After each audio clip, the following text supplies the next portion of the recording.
I'm Charles Foster Kane!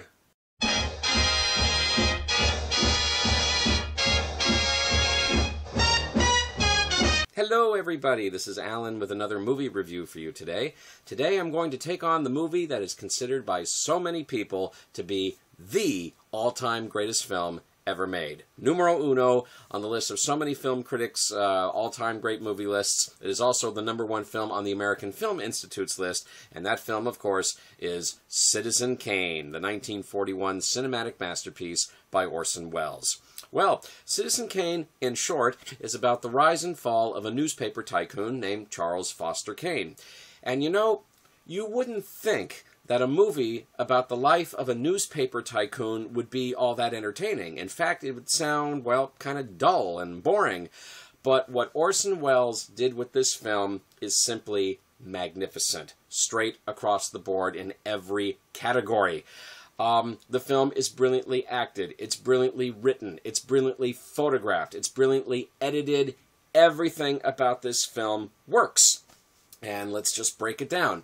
The acting, what needs to be said about the acting that hasn't been said so many times before? It's phenomenal. Orson Welles, in the title role of Citizen Kane, just astonishing. You know, so many people think of the elderly, fat Orson Welles who did those, "We will sell no wine before it's time" commercials. But they forget, some of them, forget about the very dashingly handsome Orson Welles when he was back in his 1930s, 1940s heyday. And he made Citizen Kane when he was only 28 years old. Not even 30 yet. He was 28 when he made this picture. Dashingly handsome dude, nowhere near as fat as he got later on. And he was magnificently talented. A fabulous actor, writer, director.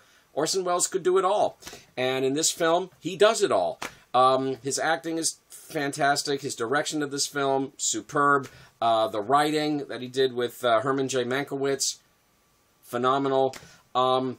It's really amazing to see. And for a guy who was only 28, I mean, you see him playing Charles Foster Kane in various ages, and he gets older and older and older, and yet it is astonishing to think that the actor playing this elderly man so convincingly is only 28 years old. Amazing. The film is brilliantly photographed. The stark lighting effects and the shadows and the black and white is just amazing. And not only that, another thing that makes Citizen Kane stand out is because Orson Welles used this thing called depth focus. There you go. I knew it would come to me. Thank you for your patience there. Depth focus, which means that literally every single thing that you see in the shot is in focus, for the most part. Because you know when you watch most films, everything up front is in focus and everything in the back is blurry. And although you get a few shots like that in Citizen Kane, for the most part, everything in the shot is in focus. So many times when you're watching Citizen Kane, it's almost as if you're looking through a window into another world, looking at these people on the other side of the screen. Everything in the shot is crystal clear. Fabulous. Another thing that Orson Welles did with this film that you really don't see in any other film, at least no other films that I can think of, is that you get to see ceilings. That's right, you get to see the ceilings in practically every single room. Because in most films, you don't get to see the ceilings, right? And the reason why you don't get to see the ceilings in so many other films is because the ceilings, well, that's where they hang the microphones. And obviously the filmmakers don't want you and I in the audience to see the microphones, so you don't get to see the ceilings. But in Citizen Kane, you do get to see the ceilings.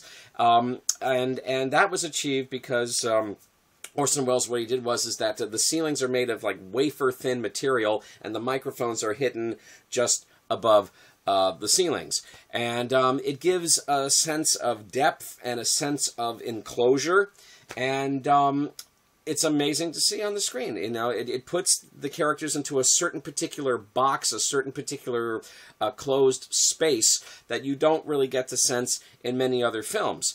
And it looks terrific. There were many shots where the camera was down below on the ground, times when the camera and the cameraman were literally in the ground with the camera pointing up to get those overhead shots and to get the shots of the ceilings.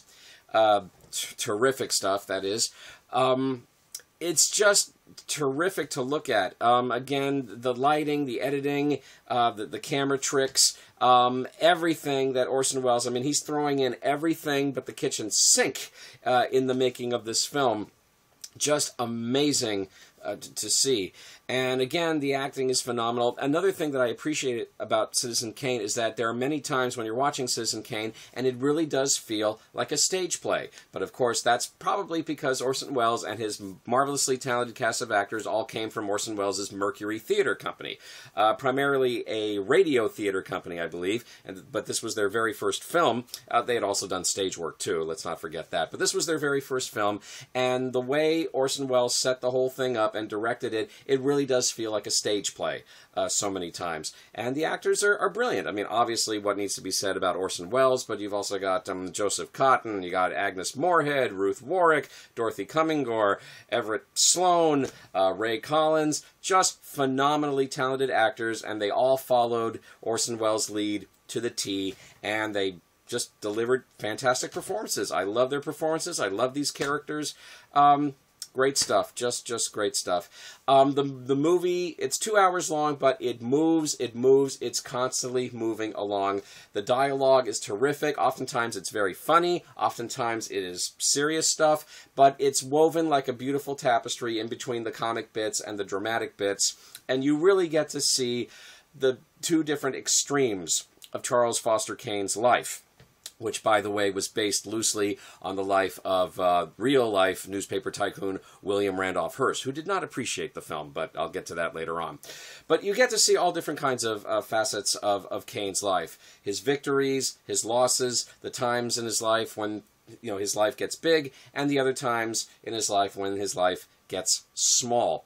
Oh, and I have to mention another thing about Citizen Kane, the oversized sets. I mean, the oversized sets that Welles utilizes in this film is just terrific. There's one shot where they're in this big office, and you see the windows in the back of the shot, and they look like regularly sized windows, normal sized windows, but then when Charles Foster Kane takes a walk to the back of the room by the windows, you can see that Kane is about this big, and the windows are that big. They're gigantic. Much later on in the film, when we get to Kane's mansion, the fireplace. It initially looks like it's a regular-sized fireplace, but then Kane walks to the back of it, and it's a gargantuan fireplace. And I think those shots were put in because, again, Welles was trying to show times when Kane's life got very small. He had all this wealth, he had all this power, and yet he still wasn't happy.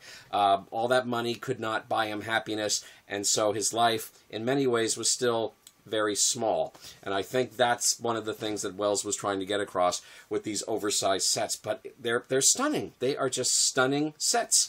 And he uses them magnificently. As I say, in this film, Orson Welles uses every trick in the book, and he does it magnificently. This is not, masturbatory filmmaking. Every trick that he uses in this film works and is there for a reason, and it all holds together beautifully. There is no other film like Citizen Kane. It really is a masterpiece in every sense of the word, straight across the board.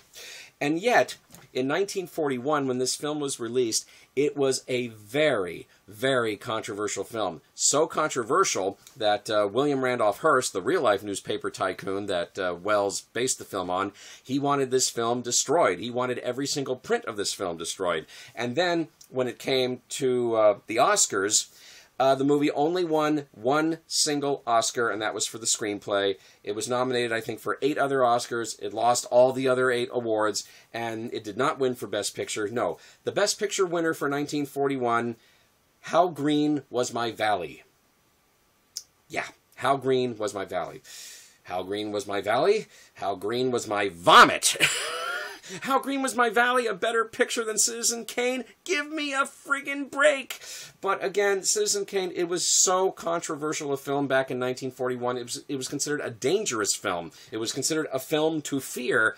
So the fact that the film did manage to win the Oscar for Best Screenplay Maybe the Academy were just trying to be nice, so to speak. And the reports are that when Citizen Kane was actually announced as the winner of the Best Screenplay Oscar, there was actually some booing that came from the audience. It was a really, really controversial film. But at least the movie did win that Oscar for the screenplay, and the screenplay is magnificent. So at least Citizen Kane does have one fabulous Oscar statuette under its belt, but it just could not win in any of the other categories, and it was robbed blind of the Best Picture award. But it was a controversial film. But at least it's got the Oscar for Best Screenplay, so that's cool.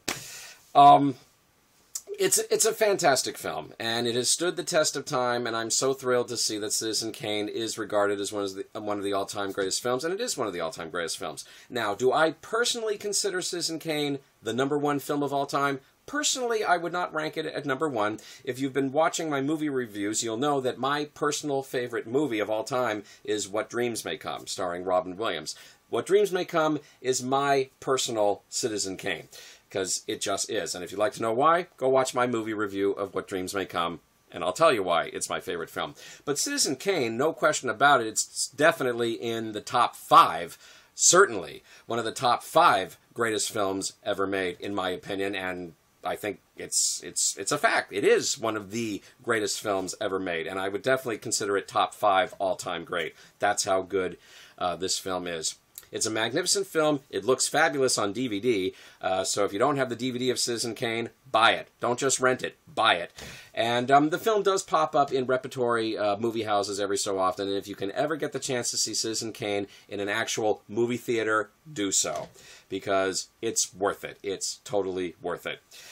Orson Welles, you know, if he had never made another film in his life, he would always, always have a very special place in film history with Citizen Kane alone.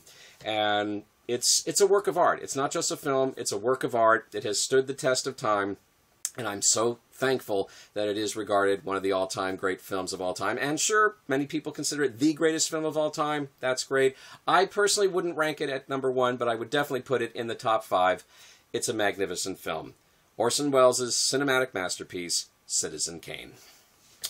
Okay, well that's my review of Citizen Kane. Thank you for watching, and I will be back very soon with another movie review. In the meantime, why don't you subscribe down below to my channel? That would be really cool.